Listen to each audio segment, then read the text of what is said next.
Emily Harper bought the house on Maplecrest Lane because it was too big for one person and too cheap to ignore.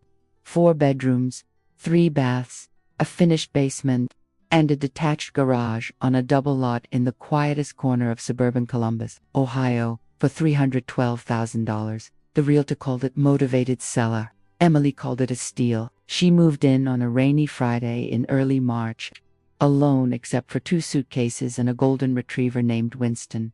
The first night she slept in the master bedroom on the 2nd floor. Winston refused to climb the stairs. He sat at the bottom, ears flat, whining until she carried his 75 pounds up like a child. After that he slept pressed against her bedroom door, nose pointed toward the hallway, growling at nothing. She chalked it up to new house smells. Week 1 was unpacking. Week 2 was discovering the quirks. The kitchen faucet that dripped in Morse code. The upstairs toilet that ran every 23 minutes exactly. The guest room at the far end of the hall that stayed 10 degrees colder than the rest of the house, no matter how high she pushed the thermostat. The guest room door was always closed when she woke up. She never closed it. She started leaving it open on purpose. Every morning it was shut again. The brass knob turned without a sound, like someone on the other side knew how to ease it back into place. She told herself it was the wind. Well, how's it settle, drafts, do strange things. Then the food started disappearing. Half a rotisserie chicken gone from the fridge overnight, an entire sleeve of Oreos, a family-sized bag of frozen blueberries. Always the packaging neatly folded and returned to its spot, as if the thief felt bad about the mess. Winston stopped eating his own food.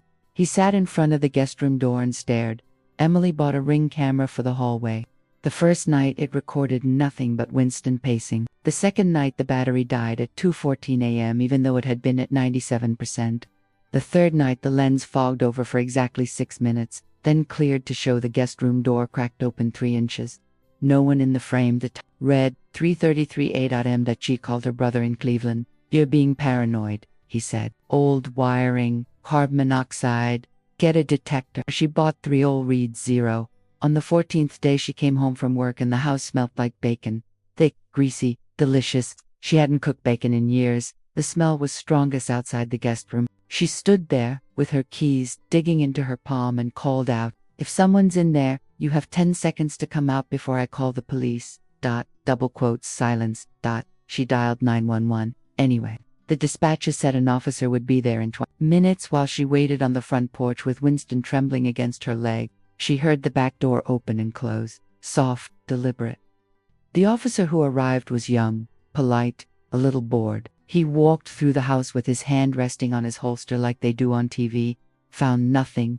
No footprints in the duet grass out back. No disturbed dust on the windowsill. Suggested she change the locks anyway and maybe see a therapist about anxiety.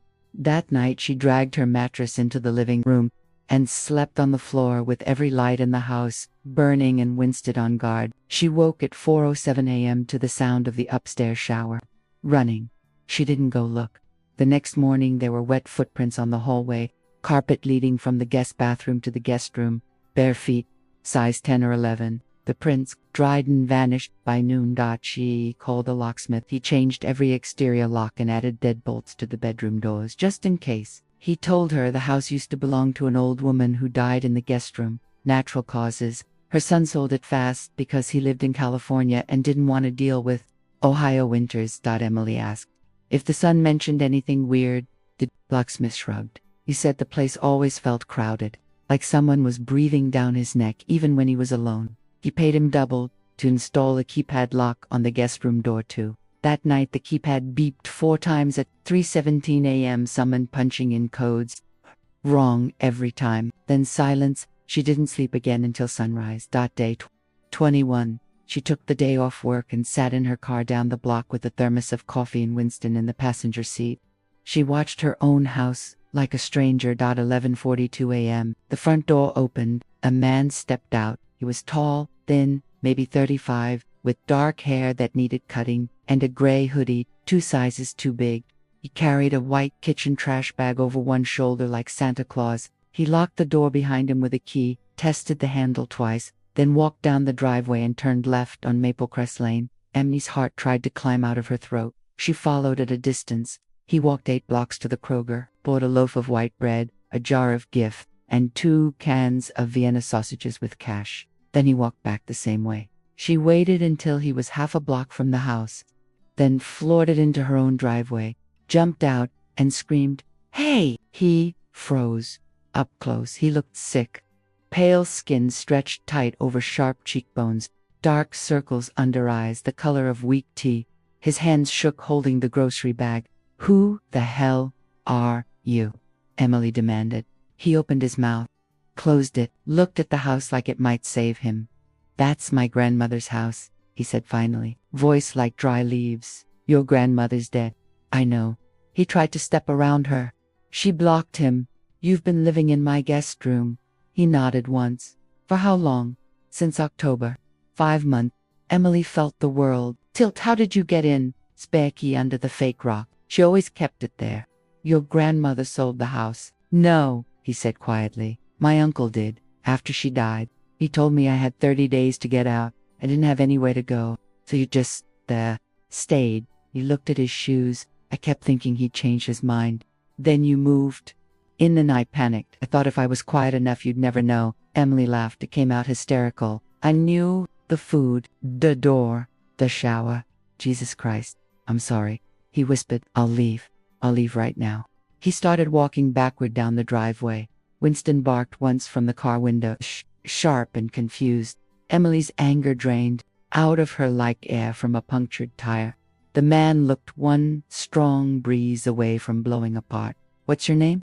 she asked. "Caleb." "Caleb, when's the last time you saw a doctor?" He shrugged. She looked at the plastic bag. In his hand, bread, peanut butter, sausages, depression, food. "You can't keep living in my guest room," she said. "I know, but you can't sleep on the street either. It's March." He didn't answer. She sighed. "Come inside. At least eat something that isn't processed meat."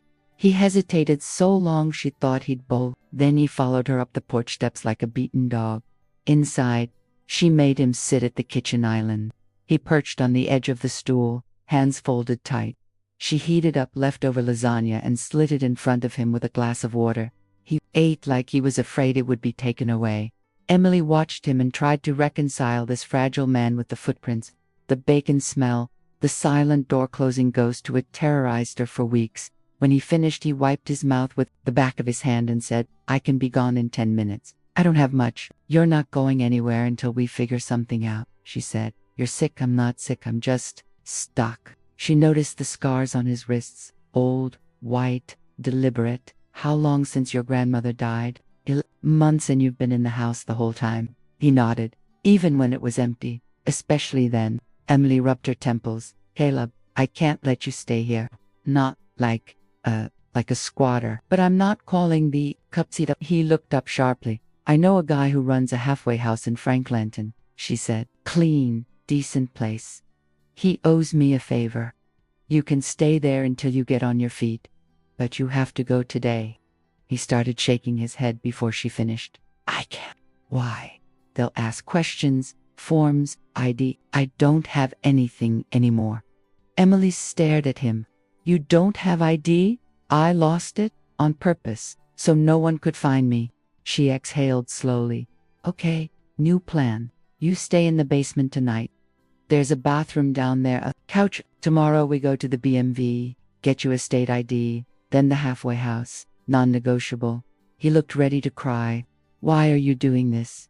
"Because I'm tired," she said.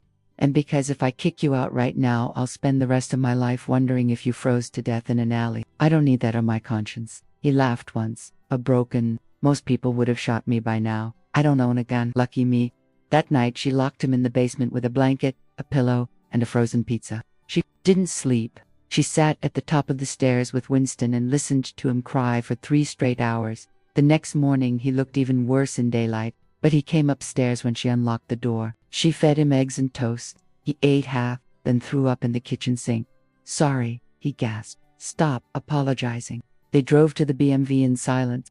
He filled out forms with a new name, Caleb Michael Reed, same as the obituary she'd found online for his grandmother, Margaret Reed. Died April 3rd last year at age 89. He passed the photo, barely. The clerk didn't look twice.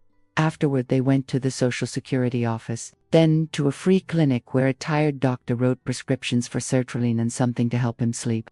Caleb clutched the paper bags like they might dissolve. The halfway house had one bed open. The manager, Dorit, took one look at Caleb and said, "He's skin and bones, Em. You sure he's not using? He's depressed, not high." Derek grunted. Same difference sometimes. Caleb moved in that afternoon with a garbage bag of clothes Emily bought at Target and the pharmacy bags. He hugged her awkwardly on the front porch, quick and stiff like he'd forgotten how. "Thank you," he said into her shoulder. "Don't make me regret it," she answered. For a week, the house felt cavernous. Winston searched every room, whining. Emily left the guest room door open and no one closed it. Then the texts started. Unknown number. "Thank you." Then they made me go to group tonight. I spoke for 4 minutes. Then I got a job interview at the warehouse on 5th. She answered every one.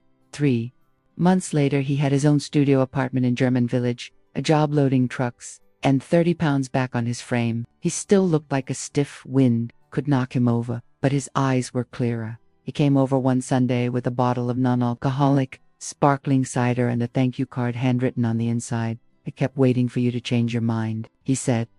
"Call the cops. Kick me out. Something. People surprise you sometimes." He looked around the living room. "House feels different now. Good different. Yeah. Empty, but peaceful empty." Emily laughed. "I'll take it." Before he left, he paused at the guest room door. "I never meant to scare you. I know. I used to sit in there and listen to you watching TV downstairs. It was the first time in years I didn't feel alone." She didn't know what to say to that. After he was gone, she stood in the guest room a long time. The air was warmer now. She opened the window and let the June breeze in. Winston finally walked inside, sniffed the carpet, and lay down in a patch of sun and went to sleep. For the first time in months, Emily closed the door herself. It stayed closed.